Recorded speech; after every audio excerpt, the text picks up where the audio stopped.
So I found this post on the Poke Investing subreddit that I wanted to share with you all because here a Pokemon investor has gone extremely heavy into 151. So I thought we'd look at this post, take a look at what they have, show you guys the price of these items, and I did some just very just napkin math. Before the video started, it's around $50,000 in total value. I believe it's around there, plus or minus 5,000, but I believe it's around that range, around $50,000 in value. So yeah, it's quite a bit. So let's just look at this post and talk about it. Part 2, 151 is a no-brainer, and there is a part 1 where they showed, their Charizard, which I have the post brought up here. But let's take a look at the sealed product that they have. And I guess before looking, we'll just read this. This is a part 2 from the previous thread, which I pulled up the first one. Here's for everyone that said you should have bought sealed. I guess they're talking about the first post. I think he showed the Charizards. You're absolutely right. Sealed is king.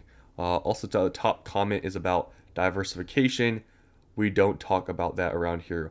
151 for life. Pokemon represents less than 10% of my portfolio. Used to be less, but has grown so much. So I guess, I don't know, are they all into 151? Have they not invested into anything else? Possibly, seemingly from this. Now, I'm not going to lie to you guys. Diversification, while that is a good thing, it's always preached because you don't know what's going to happen in the future. Yes, we all know that.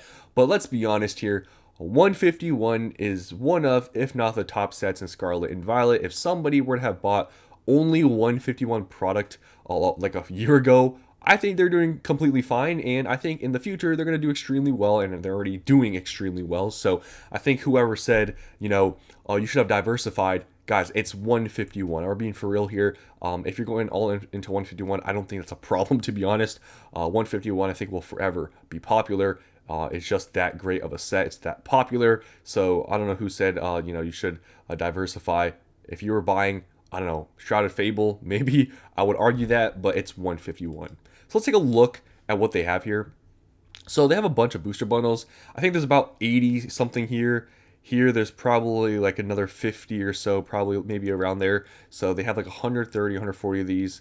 If you do the math, like each now you're going for around $85. So there's over probably 10 grand of just loose booster bundles here. And yeah, they're just all loose, but there is actually, booster bundle displays, which actually hold a pretty good premium. It's becoming like a pretty big thing. So they already have like over 10 grand here in just loose booster bundles. And like the displays, like I showed you or talked about, they hold a pretty good premium. So if loose booster bundles are $85, there's 10 in display. No premium would be $850, but they are actually selling for $1250, which is about $125 per booster bundle. So that's a $40 premium, which is about 50% on each booster bundle. So that is pretty extreme. And they have, I believe, 2, 4, 6, 8, 10, 12, 13 of these. So 13 times 12, that's maybe 15,000. So total here, just in booster bundles alone, they have about $25,000 in booster bundles. Now, booster bundles are pretty liquid. They're, probably just as liquid, maybe even more liquid than Elite Trainer boxes because they, are a collectible item seemingly. Even though they are a newer product, they, for especially sets, they seem to do pretty well. And it's pretty much a go-to because it's just packs, and people just like sort of the displayability, I guess, of them. They're like a smaller, possibly like ETV situation, so they are pretty good. And this person has a bunch of them, and I don't think there's any issues having a lot of booster bundles. They seemingly are pretty liquid, so that's about like over 25,000 in just booster bundles. Now moving on to some other product. Let's just look at the normal ETBs here. So they have 2, 4, 6, 8, 10.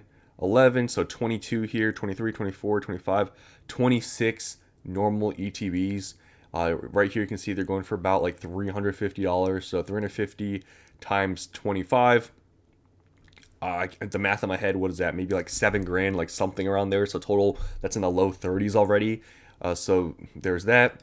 And they have one case down here, which actually has a pretty good premium going for it right now. It's going for around 5 grand. There's been a recent sale, and on eBay, I think lowest listed is around I think it's around 6 grand. So 5 grand. So what is that? We're in like the mid to high $30,000 range. And we have even gone to the singles or the slabs or the UPCs or the PC ETBs. So if you go to the PCTBs, you can see here right now they're going for about like $900, like mid nines. They have, I believe, 4 of them here. So let's just keep it simple, like 1,000 each. That's 4 grand. So at this point, we're basically at 40K. So that's that. Moving on to the UPC. These are now $500, which is crazy to think about. These were, you guys know, at once at Costco for $90. That was like 2 years ago, I think. And yeah, they're $500 now. And they have 2, 4, 6, 8, 10 of these. It's 5 grand. So we're at like $45,000.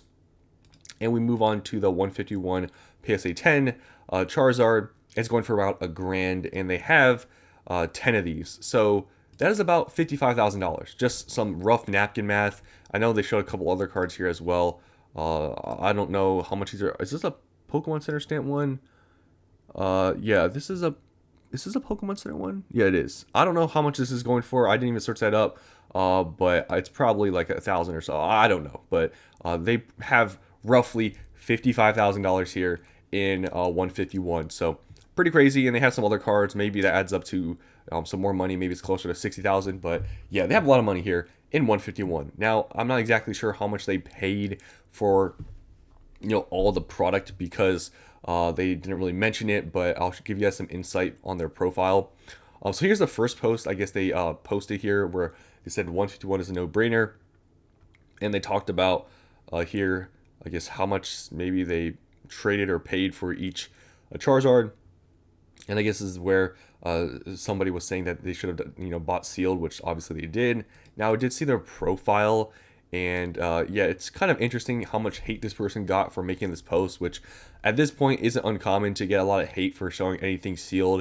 If you have a large amount, you just have been hoarding, investing, people are going to get mad at you. It is what it is. You can see here they've responded to some of the comments from the post.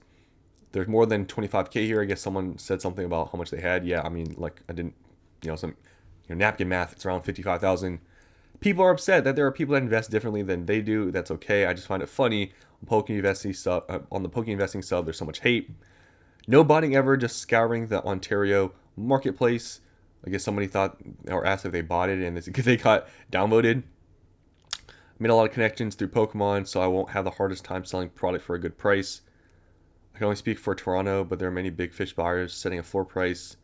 They're talking about maybe buying or selling or whatever liquidity. I'm getting a lot of hate, but mostly love. And they got eight downvotes. Dollar cost average. I come from investing in the stock market. They got more downvotes. The way I see it, booster displays are like booster boxes for 151. I believe the overall market sees it the same way, and they got upvotes. It's sort of interesting how many downvotes they got for some comments which seemingly weren't even that offensive. So, yeah, this person went very heavy into 151. Obviously, they didn't really share any prices. I don't know why they didn't, because that would be interesting to see how much they're up. But if they bought any of these like about a year ago, they have probably roughly doubled their money on basically everything here, probably a little bit more. So they're doing pretty good for themselves. And 151, when it goes out of print, will probably do even better. So, this person chose a good set to go all in. Save some for the rest of us, okay? Anyone could have gotten a bleep ton of UPCs at one point. About a year ago, they just sat on shelves. They were sitting for $80 at Costco. I bought 4, but if I had the foresight, I should have bought a ton more. Bro must be rich. Off we go. People saying UPC were $70 to $90 in Costco, duh, and here I am. Okay, whatever. It'll be interesting to see if eventually these products become worthless. Product wasn't hoarded like this most of Pokemon's print run. The amount of product being hoarded right now is astronomical. There's going to be so much sealed product. I'm surprised how many upvotes this got, to be honest, because this is on a Poke Investing subreddit. But this has been said literally for years now, and I have agreed with people saying this. There are more investors than ever, 100%. There are more people hoarding sealed product than ever, 100%. But you do have to think about the differences of demand and think about how many people are really holding for the extremely long term. Most people will sell out when they double, triple their money. They'll sell some stuff. Maybe they'll keep some stuff. Some people get bored of Pokemon, sell everything. Some people may have bills. They'll sell everything. There's a lot of factors which people don't take into consideration. Even though, yes, there are a lot of people hoarding right now more than ever. There's a lot more demand than ever and all these other factors. So I'm surprised this person has said this. But guys, with 151, I don't know if, this will ever become worthless. If Pokemon cards ever become worthless, I think 151 is probably going to be one of the more expensive products. But let's be honest here. We're talking about Pokemon becoming worthless anytime soon. Like seriously, I don't think that's going to happen. So I just want to show you guys this post. I thought that was interesting. This person has gone extremely heavy in the 151, but seemingly it has already paid off if they bought like a year or so ago, and if they didn't just buy now, they seemingly are doing pretty good for themselves. So that's all I want to share with you all. Hope you enjoyed, and I'll see you on the next one.